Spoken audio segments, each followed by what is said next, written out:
The series is over. The Minnesota Timberwolves have zero chance to beat the Oklahoma City Thunder.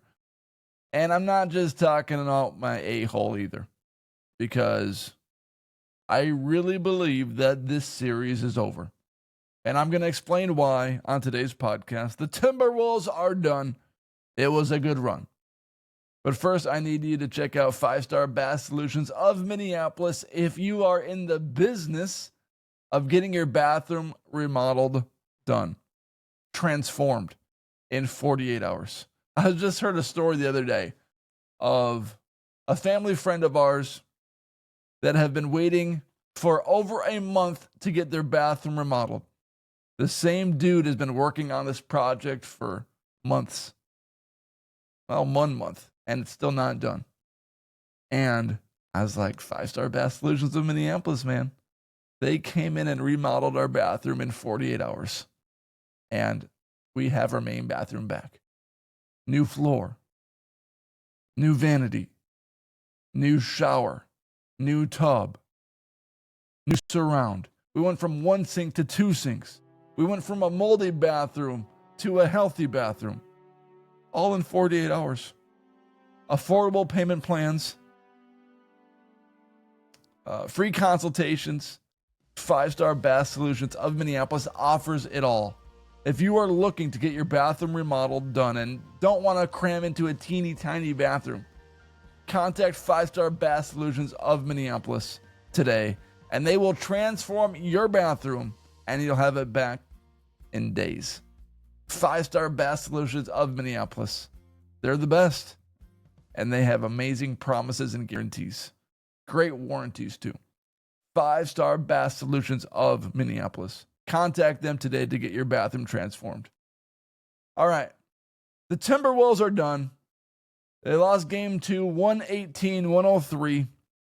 And I called game 2 a must-win game, because I do not believe that the Timberwolves can win back-to-back games in a series versus the Thunder.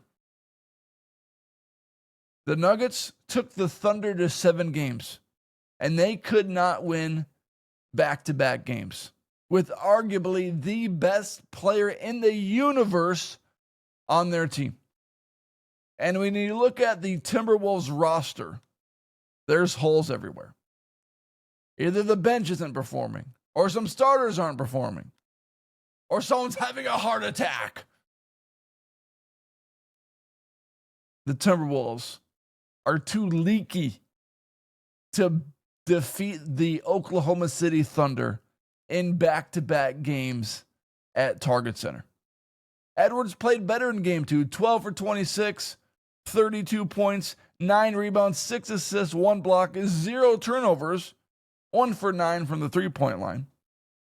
But even if he went 3 for 9, or whatever the case may be, even if he knocked down a few more threes, Edwards and the Timberwolves still lost by 15 points. And here's the biggest issue after game 2 specifically, and game 1. In game 1, the Thunder shot 21 threes. In game 2, they shot 33 threes. The Thunder shot 27.9% from the three-point line,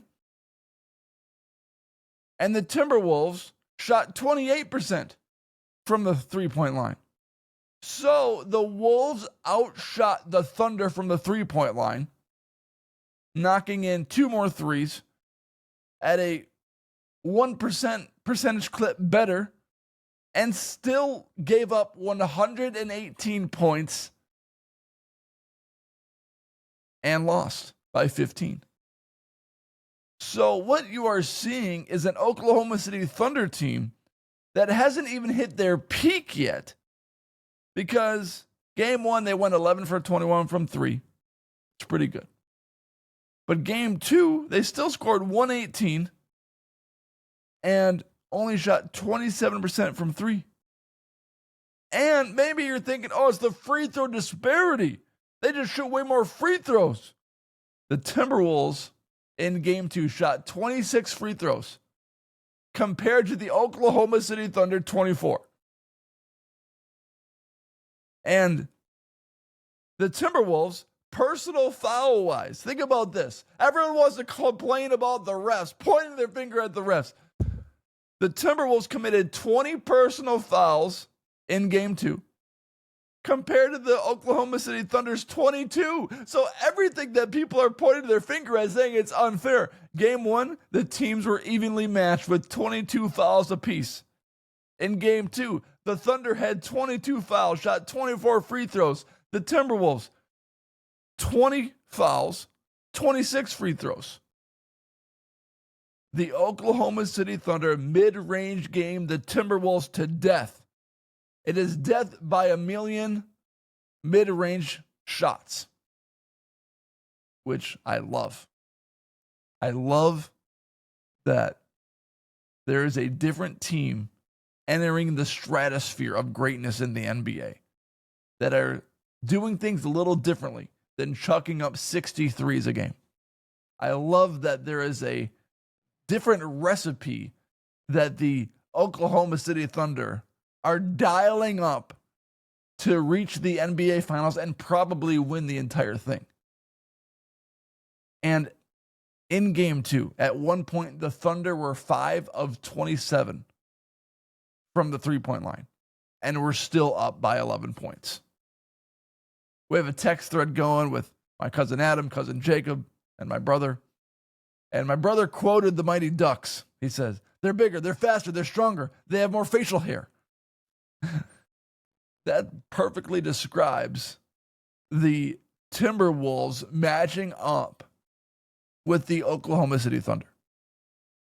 Because everywhere the Thunder are buttoned up. They have shooters. They have defense. They have mid-range guys. They have post guys that can do little floaters in the lane. They match up perfectly with Minnesota. Because even though Edwards put up the total that he did, and it was a much better game from him, Julius Randle struggled. And Edwards also had to work for almost every basket. They make him work. And when I look at what's happened so far in the series, I can't help but think that the Minnesota Timberwolves have zero chance to win. And going into this series, and similar to last year, you don't realize just how far off you are until you meet the peak, until you meet the cream of the crop. The Timberwolves, we're NBA Finals contenders. We could win a championship.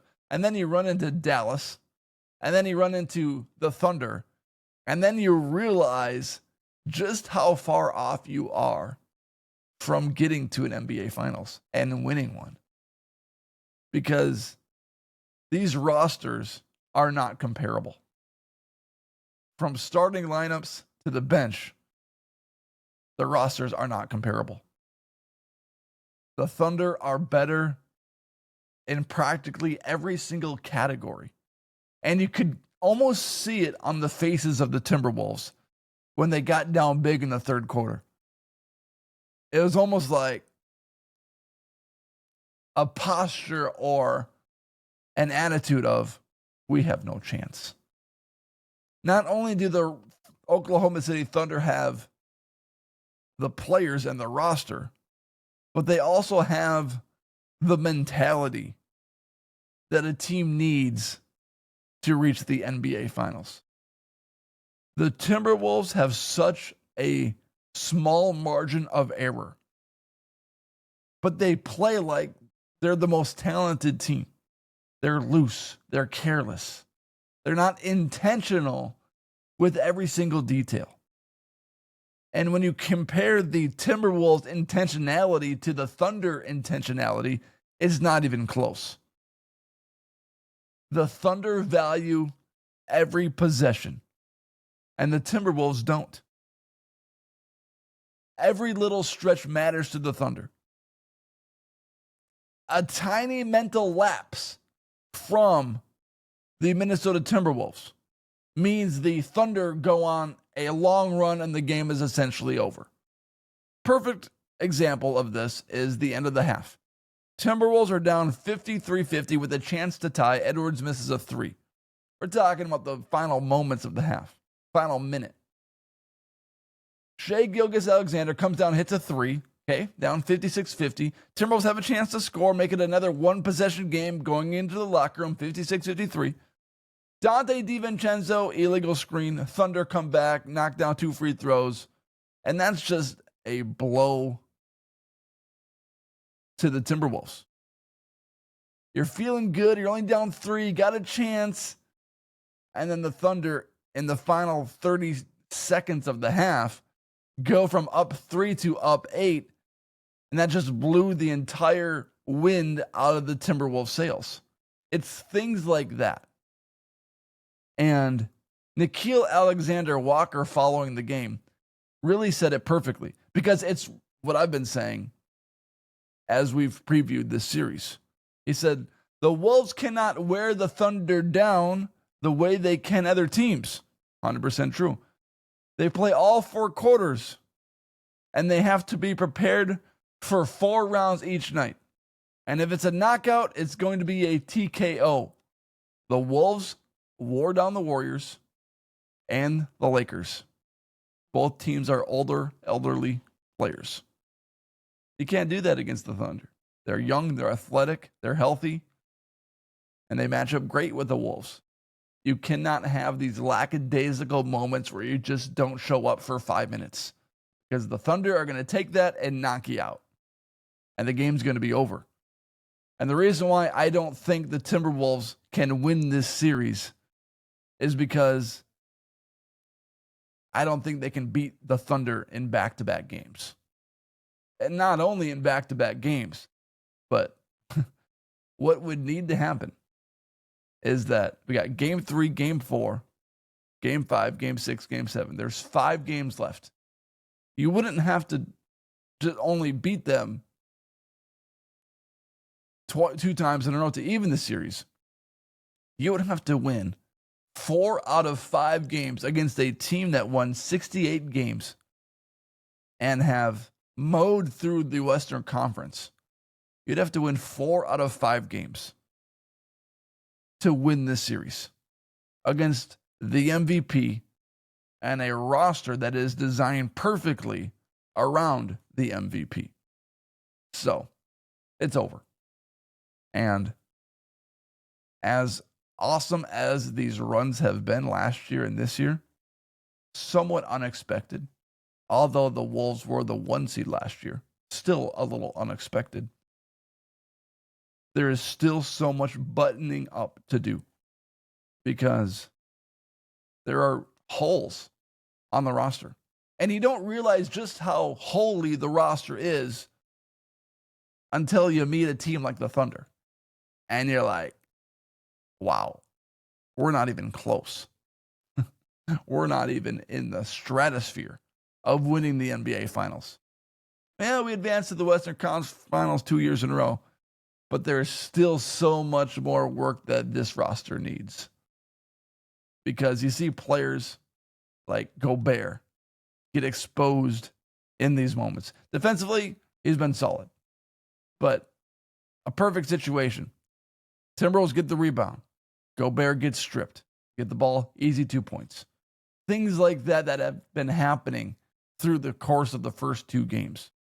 Series is over. It's been a good run. It's a fun playoffs. Now we'll see what happens this offseason. With Randall, his opt-in situation, Naz Reid, he's definitely going to opt out and seek a bigger contract from the Wolves or someone else. But it'll be interesting for sure. Thank you for watching. I'm sorry to give you the crappy news that this series is over. And hit that subscribe button wherever you are watching or listening to this podcast. Everyone, have a great day. And I will see you very, very soon.